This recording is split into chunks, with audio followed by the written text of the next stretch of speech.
Ankleshwar જીઆઈડીસીની પ્રયોસા health care company રાસાયણિક પ્રક્રિયા દરમિયાન સ્ટેટિક ચાર્જ જનરેટ થતાં આગ ભભૂકી। જીવન રક્ષક દવા માટે ઇન્ટરમીડિયેટ દ્રવ્ય ઉત્પાદન કંપની દ્વારા થતું હતું।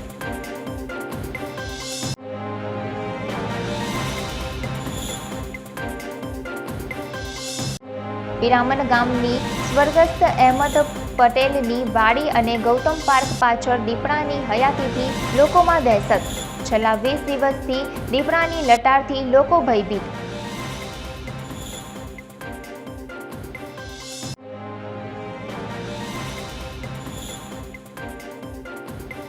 અંકલેશ્વરની આમલા ખાડી પાસે પોલીસે 1.18 કરોડના ઇંગ્લિશ દારૂના જથ્થાનો નાશ કર્યો। અંકલેશ્વરના 6 પોલીસ મથકમાં ઝડપાયેલા ઇંગ્લિશ દારૂના જથ્થા ઉપર રોલર ફેરવી નાશ કરાયો।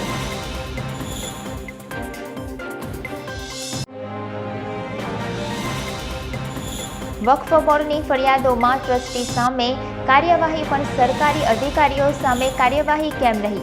ચેતાલી અને કોસંબડી ગામે વક્ફ બોર્ડની જમીન ખોટા દસ્તાવેજોનું વેચાણ કરવાનું કૌભાંડ બહાર લાવનાર નાસિર ખાને સવાલ કર્યા।